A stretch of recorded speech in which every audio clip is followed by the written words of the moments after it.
let's make a bridal bouquet. So many of you ask me how to put bouquets together, what my thought process is while I'm doing it. There are designs and principles that you are taught as a florist when you first start studying, and I was always told, learn the rules first, then you can break them. So I'm going to go through, I guess, some of the rules of the design principles that I sort of consider while I'm making a bouquet. And then you guys can go and do whatever the hell you want because it's your day. So I'm just going through and I'm processing and finishing off, preparing all of my ingredients for my bouquet. So think of your bouquets as a recipe, but you're going to put 3 stems of this, 4 stems of that, 5 stems of this, blah, blah, blah, blah, blah. So that's kind of how your bouquet will come together. Stem counts are really important for recipes, creating a balanced sort of looking bouquet, but also for your sanity so that you know what you're buying, you're not just winging it on the day. So I'm going to talk through how many of each of these I've picked and why, basically. So first off, I'm going to use some dahlias. So these are my focal flowers. So basically that means these are the main showstopper, I guess, so to speak. A focal flower has sort of one main sort of focal point on the stem, as you can see there. So think roses, dahlias, that sort of thing. And I've picked 5 of these for the moment. I'm going to play around with it. If I need more, I need more. But always working in odd numbers looks a lot better than even numbers. It does. It just looks a lot more harmonious and a lot less jarring to the eye, basically. So work in odd numbers, and if you have to add more in later, go for it. So 3s and 5s would be my recommendation. I've also got some tulips. So I've got 5 tulips here. Again, these are a bit of a focal flower, again, because they have, you know, that one sort of flower at the that one sort of bloom at the top, but they're sort of my supporting act, basically. I want my dahlias, they're quite big, I want those to be sort of the star of the show. These will come in secondary. And then I've got, what's this called? Globe amaranthus, Gomphora, something else. Legit, I had to just go and check the receipt to double check what the name of this was. Don't beat yourself up if you don't know the names of flowers, guys. I'm a fully trained florist. I've been doing this for over 10 years. I forget all the time. This is my transitional flower. So basically transitional means that it has lots of little floral bits, blooms, flower heads poking off different sides. So transitions all over the place, basically. This is like your filler flower. This is going to fill in the gaps. This is going to create harmony throughout the bouquet, basically. And what I'm doing is I'm just preparing it because as much as you want that transition, it can be a little bit messy, particularly if you're DIYing and new at this. It can be a little bit tricky to sort of get it to sort of sit where you want.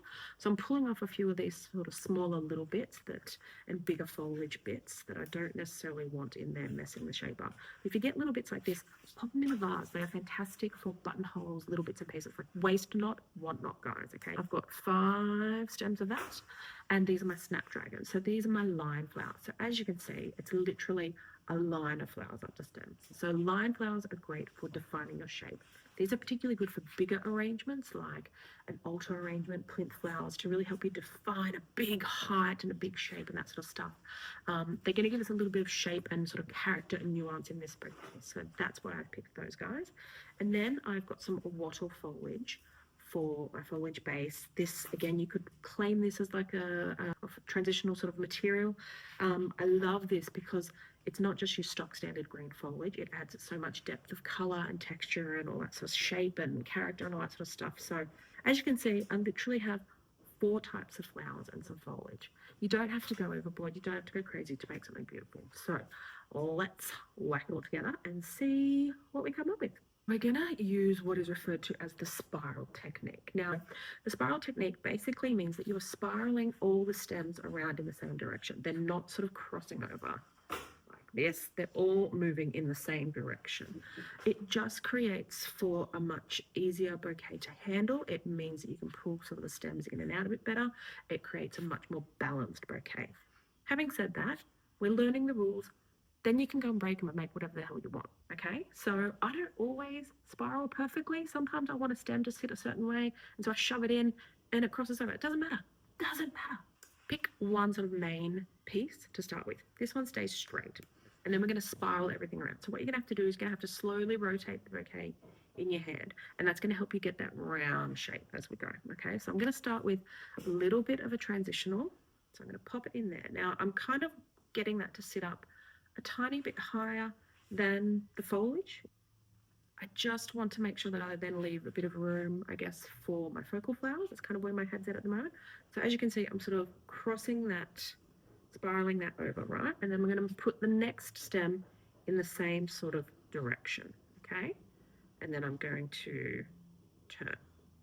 All right, so where I'm holding the stems is what's called your binding point. That's where you're going to tape up and secure your bouquet later on down the track. You don't want to move your hand down, because watch what happens if so at the moment I've got that in a real good spot. If I move my hand down and do that, it kind of tightens up the bouquet. We want to sort of get that lovely kind of round shape. So we're going to continue to hold it in the one spot. Put one of these guys in. I'll add in another bit of foliage. So my foliage is really helping to support. So I'm going to turn it again to help support and kind of keep everything in the right spot. So there we go. We're still following that same pattern. We'll turn again. We'll put one of these in, following that same spiral. Turn it again. What do we want over here? So I'm kind of looking to see where I've placed things and how I'm going to get a bit of balance. So we'll turn it again. We'll add in another dahlia over here.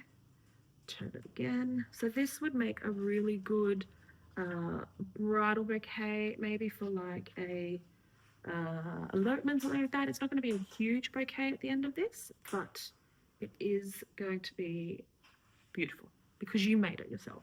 So obviously it's going to be perfect. Now, I've got experience with this, so I'm doing this one-handed, but you want to clean off all of your material before you start. It's going to make your life a lot easier. All right, so I'm putting that in, and see how I'm getting sort of where the foliage ends. That's where I'm putting it right there. Now, don't panic if this stuff is sitting up too high for your liking. We're going to fix that later, all right? So I'm turning, I'm looking. I haven't got enough snapdragons in here, so I'm going to turn it all that way around. Put in another snapdragon there, perhaps. Oh, I love the way that they're curling. It's just so interesting, quirky, and fascinating. So we'll put some more of that Globe Amaranthus in there. So I've learned that name properly, haven't I? All right, we want another orange dahlia over here, but I'll put a bit more foliage in first. All right, so you're starting to get a bit bulky now. We're starting to flesh her out a little bit, yeah? Okay, we'll put another tulip. We'll sort of tuck it in there. Now that she's getting a bit bulky, you can sort of tuck things in a bit better. All right, so keep turning, keep turning.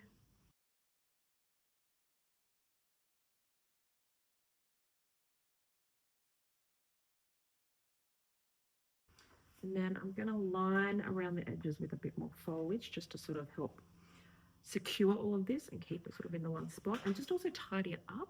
The foliage around the edge is what sort of makes it look, I guess, neat and tidy, in my opinion.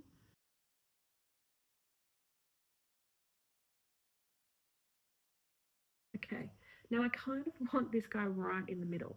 And so because you have spiraled all of your stems, you should be able to just sort of now slip it in through the middle. So let's just come through there.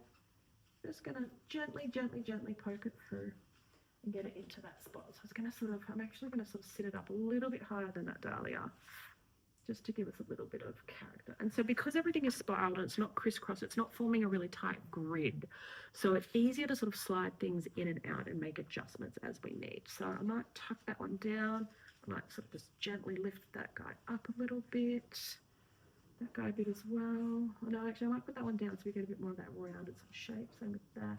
So you can see everything from all angles. Oh, loving it. Okay, so I'm going to just tuck few little bits of foliage in here. See, I almost went the wrong way there, guys. See, so that would be crossing it the wrong way. This is spiraling it. But if I did that, it wouldn't matter, would it? Really? Let's face it. So we'll put that there. We'll put another bit here just to help hold that tulip in. Go. Beautiful. I've got this giant bit here, which I don't think I'm going to need. What I will do is I'll cut it down a little bit because I don't need all of those bits on the edge. I'll use that. Tuck in there. Oh, that looks good. Perfect. All right. What do you guys think? So that is our spiraled garden autumn bouquet. So like I said, we've only used 4 flower types and some foliage. That's really simple. This is actually a really big bouquet. It's actually come out a lot bigger than I thought it was going to. But that is such a great little bouquet that you can easily DIY yourself. It's so pretty, it's so low and it's so cost affordable. So let's secure it and let's get it in some water. So I like to use a material called parafilm to secure my bouquets. This is a waterproof sort of tape. It's self-adhesive, it's very stretchy. Twine, you could use ribbon at this stage if you wanted.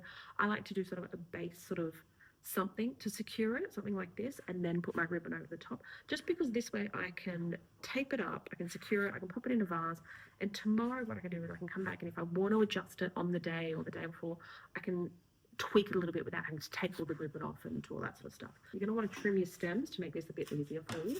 It could probably be a bit shorter. What I would do though is leave extra length.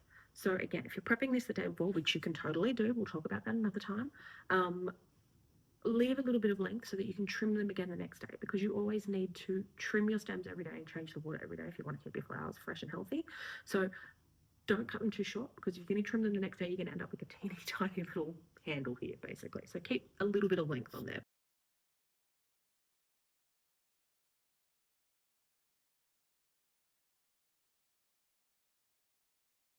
So that is nice and secure now. Can you guys see that? I hope so. You know, you feel like you've got to get it perfect every time, and you start spiraling. You're like, oh no, I hate it. And you throw it on the counter and you undo it and you start again. You don't need to do that. Go through and edit your work at the end. Other creatives do it. They edit at the end. So why can't we? So I'm going to go through, and just some of these are a little bit wild for my liking. So I'm just going to shorten them. Yeah, I'm pretty happy with that. Maybe this a little bit. Go and stand in front of a mirror and look at it, and you'll get an idea for what you like, what side you want to be, the front, all that sort of stuff. We're going to ribbon up. So basically it just means adding that decorative ribbon to the bouquet, and it will also help secure it a little bit more as well. So I'm going to cut a length of this. This is just a double-sided satin. I'm going to cut a length of about, I eyeball this because I've done it so many times, but I'm going to say that's 40 centimeters. Let's go with about 40 centimeters. So you essentially just want to have a length that will wrap around the stems a couple of times. And so similar to what we were discussing when we made the bouquet, see how we've still got our binding point. So we don't, again, want to travel down with the ribbon. We just want to use it to sort of add a decorative flair, hide that tape that we used to secure it in the first instance. So I've just sort of started it there, I've got my fingers over it, and then I'm tightly putting that over to secure it in place. I'm literally just wrapping it around. So I'm going to travel up a tiny bit just to cover a little bit of that parafilm that's still there. But I'm just wrapping it around. I'm not traveling down, because if we do, we're going to end up pushing it all together and it's going to tighten, and it's just going to ruin that beautiful shape that we've got there. So as you can see, I've probably got about 10 centimeters that I don't actually need. So I'll trim that off. Always trim at an angle, guys, so that your ribbon does not fray. And then we're going to use some pins to secure it. Now, and I just like the pins. I just like a pearl head pin. I don't know why. It just looks pretty.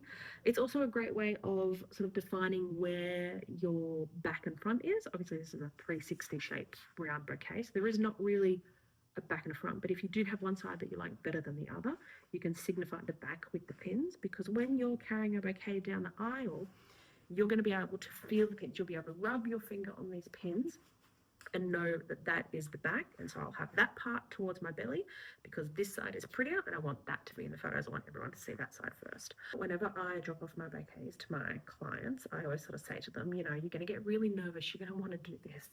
And then your bouquet is going to cover your beautiful face. And we don't want to do that. It's just habit. It's just going to happen. I've done this twice, guys. I know. Always sort of think, if you have your pins there, put your pins to your belly button, sort of bouquet belly, or if you're this sort of inclined, bouquet bush, ladies, bouquet bush. Some clients appreciate that, others don't. What I've done is I have folded that over just so that the edge is hidden, holding that there with my thumb. I'm going in with my pin. Now you're going to go on an angle. You don't go straight across, because if you go straight across, you might end up with it coming through the other side and you're going to poke your hands. No one wants blood dripping off their bouquet on their wedding day. So up on an angle. Can you guys see that? There we go. So you could put heaps of pins in here. You could do a whole row of them. I'm just going to put 3. I think that looks really sweet. And again, it just gives you that sort of marker to know, okay, yep, that's the back. This is where I'm going to hold it. Pop them in some water overnight. Make sure that the water doesn't hit that ribbon so it doesn't get wet. Pop these in a cool place like a bathroom, a laundry, somewhere cool, out of direct sunlight, away from ovens or hot things or anything like that. You don't need to put them in the fridge, and they will be perfect for your wedding the next day.